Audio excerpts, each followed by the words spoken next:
As we begin this purification practice, we first bring our awareness to the body and begin the gentle process of physical relaxation.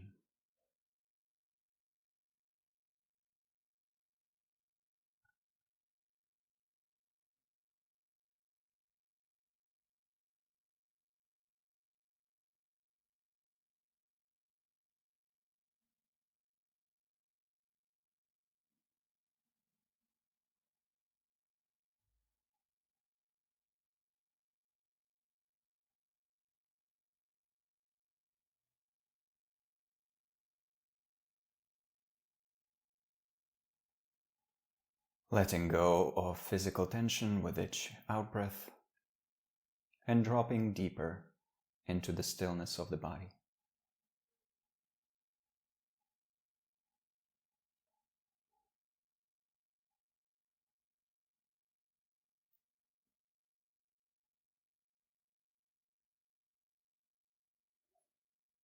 As we allow our breath to move naturally, without any conscious control from our side, we're also letting go of all the stories, both outer and inner, that we're telling ourselves, bringing our awareness to the sensations of the breath throughout the body, and just following these tactile waves, dropping deeper.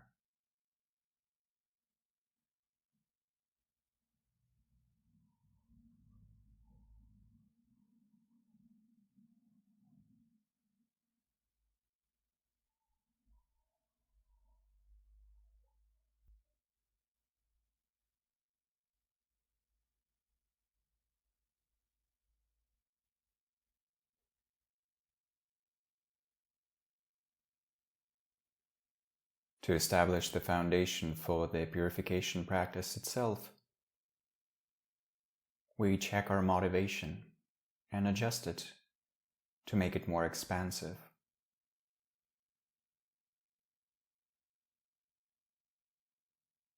Aspiring for full awakening for the benefit of all beings.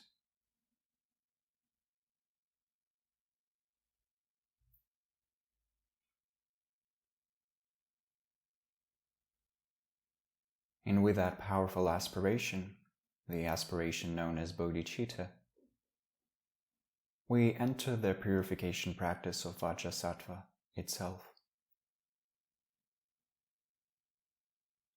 The first step in this practice, the first so-called power of purification, is the power of regret, a constructive understanding of the fact that we want to purify our mind from negative imprints.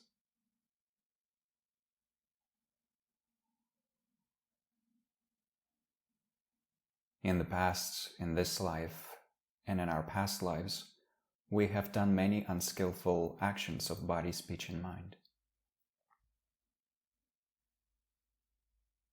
Actions done under the influence of our mental afflictions, ignorance, anger, neurotic attachment, pride, jealousy, and so forth.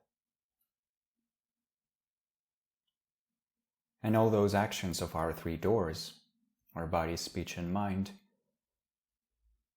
have left negative mental imprints, traces of energy that might potentially ripen as suffering, different types of unwanted experiences.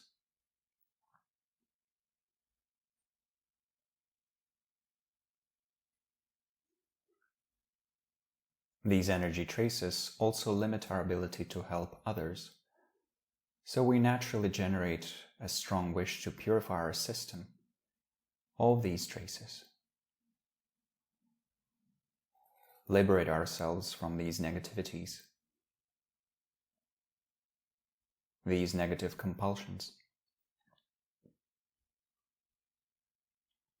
And we can even think of specific instances of negative actions that we have done recently or earlier in our life. generating a strong resolve to purify those.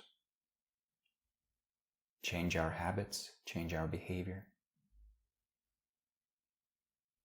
Stop harming ourselves and others.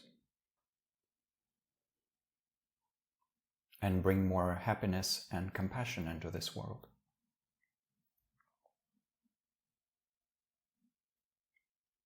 These contemplations and these feelings become the first power, the power of regret.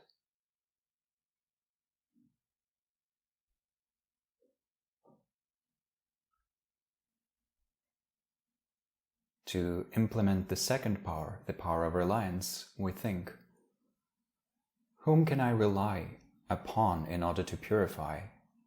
Who can be my support, my refuge?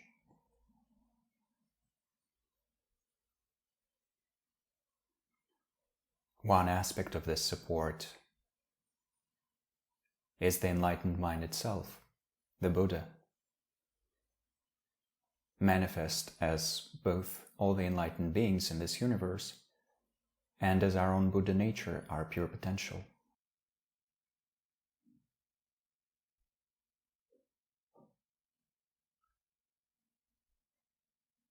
The profound realizations of this mind, known as the Dharma, those who embody this mind, known as the Sangha, these three become our support in this process. And they manifest above the crown of our head as the Buddha of purification, VAJRASATTVA.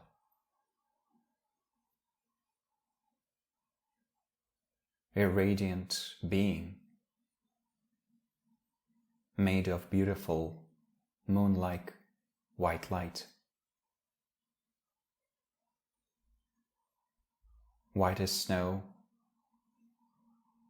sitting upon a beautiful lotus flower, youthful and radiant. He is holding a golden scepter or vajra next to his heart. He is holding a bell next to his hip.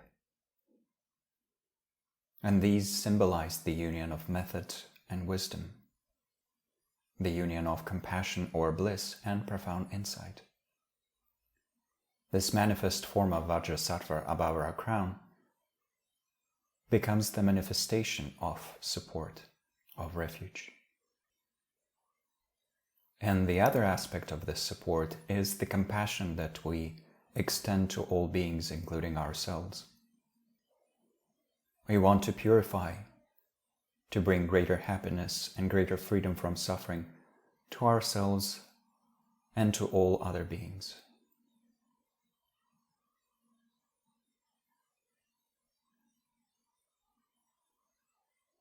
And so this powerful love and compassion in our mind is in itself a power of purification.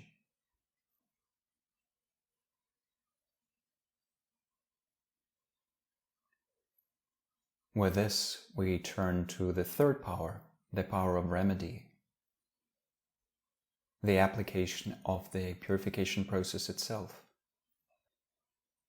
And in order to apply it, we imagine supplicating Vajrasattva's power of purification with his short 6-syllable mantra, VAJRASATTVA HUM. And as we repeat this supplication, quietly or chanting, we imagine limitless streams of light and nectar flowing down from Vajrasattva's heart, through his body, through his lotus flower, into our crown, and then into our energy system, our central channel, all the secondary energy channels in our subtle nervous system.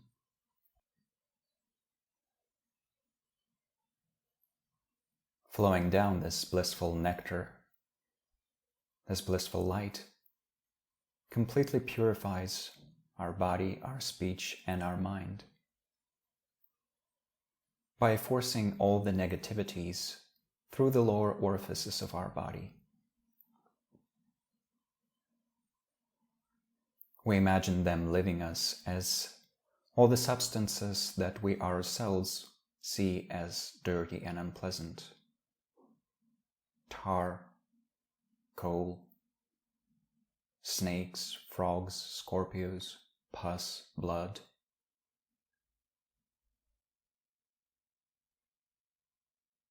All of these leave our body and disappear completely. They no longer exist anywhere. And our body, speech, and mind become completely pure.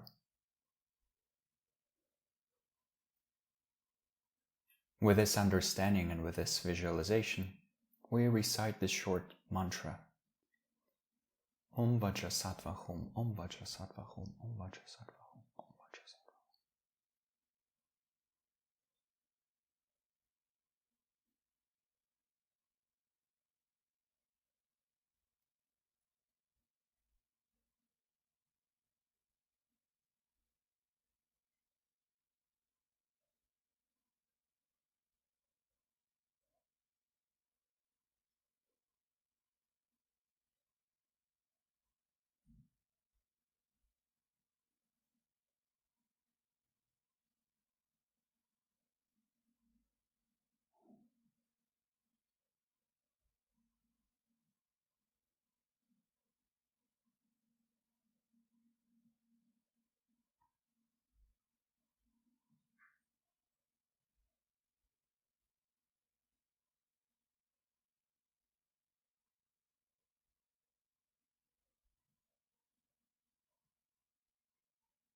VAJRASATTVA HUM. Taking a moment to feel that we have been profoundly purified.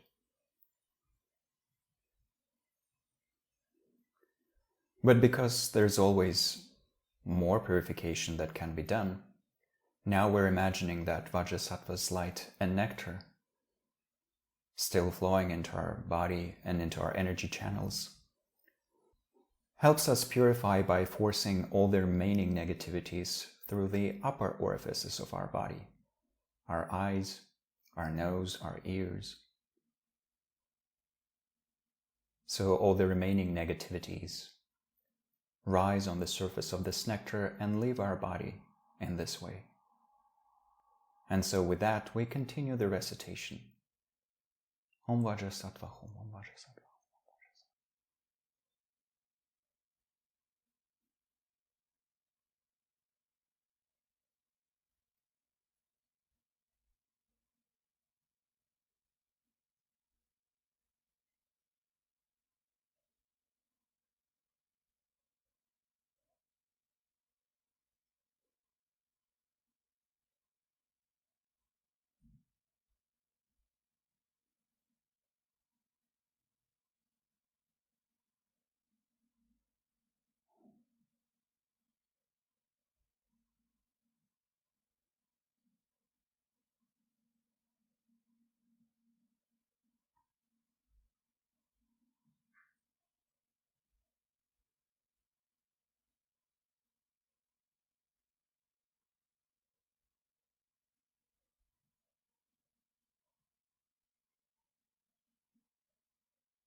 VAJRASATTVA HUM.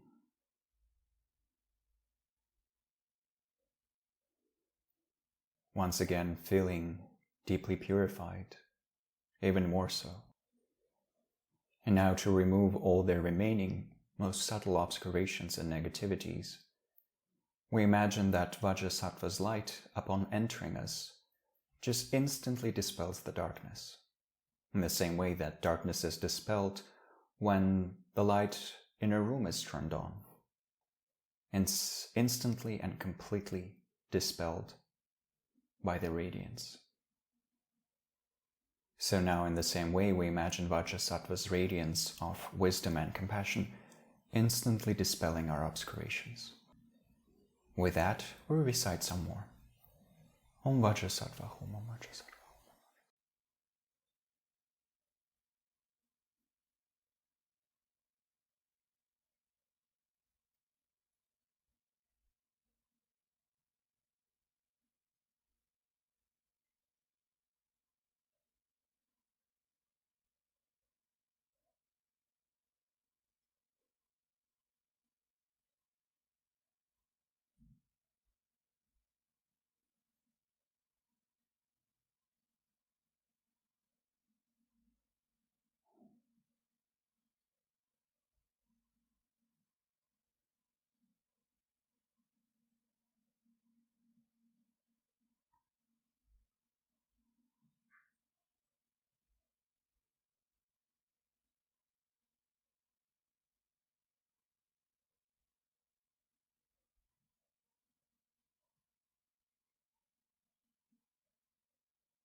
Om VAJRASATTVA HUM. Now we just rest in this experience of very profound purification, seeing our body, speech, and mind as something completely pure and radiant, like a crystal, like the light itself. Resting in the ease that purification brings.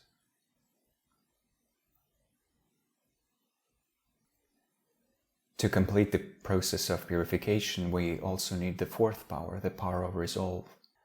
And this resolve is the resolve to avoid negative actions in the future as much as we can.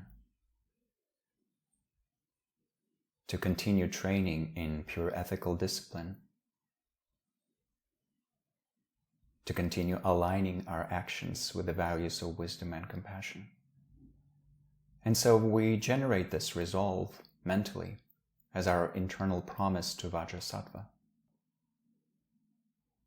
We can think of something specific, like the actions that we feel we can avoid for some time.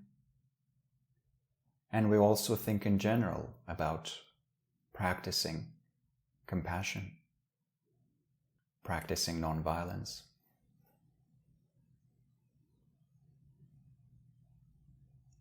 Living purely with the ethical precepts that we have taken.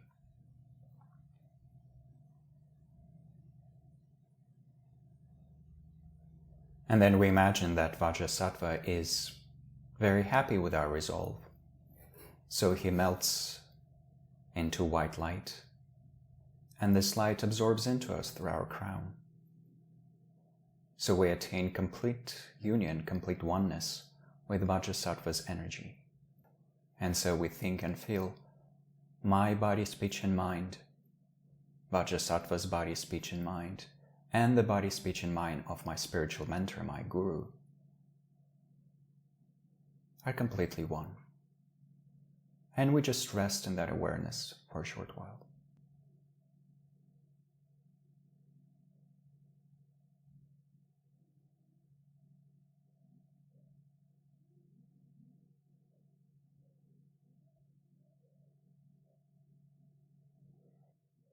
And then to conclude the practice, we dedicate the energy of our meditation to the highest aspirations that we have, the goals with which we began the practice, including full awakening for the benefit of all beings. And the benefit of those beings here and now, their immediate liberation from suffering, war, disease, famine, anything that might be oppressing them and preventing them from realizing their highest potential.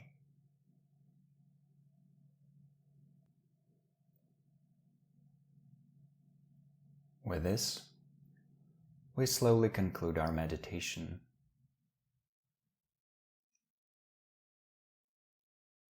And relax.